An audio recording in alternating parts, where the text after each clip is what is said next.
ಸ್ನೇಹಿತರೆ ನಮಸ್ತೆ, ನಿಮಗೆಲ್ಲ ಮತ್ತೊಮ್ಮೆ ಯಾದಗಿರಿಗೆ ಸ್ವಾಗತ. ನೀವು ನೋಡಿದ ದೃಶ್ಯಗಳು ಯಾದಗಿರಿ ನಗರ ದೃಶ್ಯಗಳು. ಈ ಬಸ್ಸು ಯಾದಗಿರಿ ನಗರಕ್ಕೆ ಅಂದರೆ ಮಹಾತ್ಮ ಗಾಂಧಿ ವೃತ್ತದಿಂದ ವಯ ಮಾಡ್ಕೊಂಡು ಹೋಗ್ತಿತ್ತು ಕೆಂಬಾಯಿ ಬಸ್ಸು.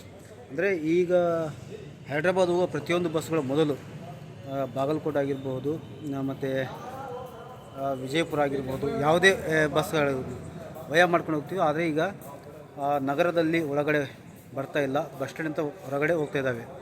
ಹಾಗಾಗಿ ನಗರದ ನಿವಾಸಿಗಳಿಗೆ ಅಂದರೆ ಮಹಾತ್ಮ ಗಾಂಧಿ ವೃತ್ತದಲ್ಲಿರುವಂತಹ ಭಾಳ ಜನರಿಗೆ ತೊಂದರೆ ಆಗ್ತಾಯಿದೆ ಅಂತೇಳಿ ಜನ ಹೇಳ್ತಾ ಇದ್ದಾರೆ. ಸಂಬಂಧಪಟ್ಟಂಥ ಅಧಿಕಾರಿಗಳು ಸ್ವಲ್ಪ ದಯಮಾಡಿ ಈ ಬಸ್ಸನ್ನು ಎಲ್ಲ ಬಸ್ಗಳಿಗೆ ಮೊದಲು ಯಾವ ರೀತಿ ಒಳಗಡೆ ನಗರದಲ್ಲಿ ಬರ್ತಾಯಿದ್ದೀವೋ ಅದೇ ರೀತಿ ಮತ್ತೆ ಒಳಗಡೆ ಬರಬೇಕಂತೇಳಿ ಎಲ್ಲರೂ ಮನವಿ ಮಾಡ್ತಾಯಿದ್ದಾರೆ. ದಯಮಾಡಿ ಸಂಬಂಧಪಟ್ಟಂಥ ಅಧಿಕಾರಿಗಳು ಇದರ ಬಗ್ಗೆ ಗಮನ ಹರಿಸಬೇಕು. ಇಲ್ಲಿ ಏನೋ ತೊಂದರೆ ಆಗ್ತದೆ, ಆ ತೊಂದರೆಯನ್ನು ದೂರ ಮಾಡುವಂಥ ಕೆಲಸ ಮಾಡಬೇಕು ಮತ್ತು ಇದರ ಬಗ್ಗೆ ಶಾಸಕರು ಗಂಭೀರವಾಗಿ ಪರಿಗಣಿಸಬೇಕು. ಯಾಕಂದರೆ ಶಾಸಕರಿಗೆ ಗೊತ್ತಿದೆ ಈ ಬಸ್ಸು ನಗರಕ್ಕೆ ಒಳಗಡೆ ಬರೋದು, ಆದರೆ ಈಗ ಬರ್ತಾಯಿಲ್ಲ.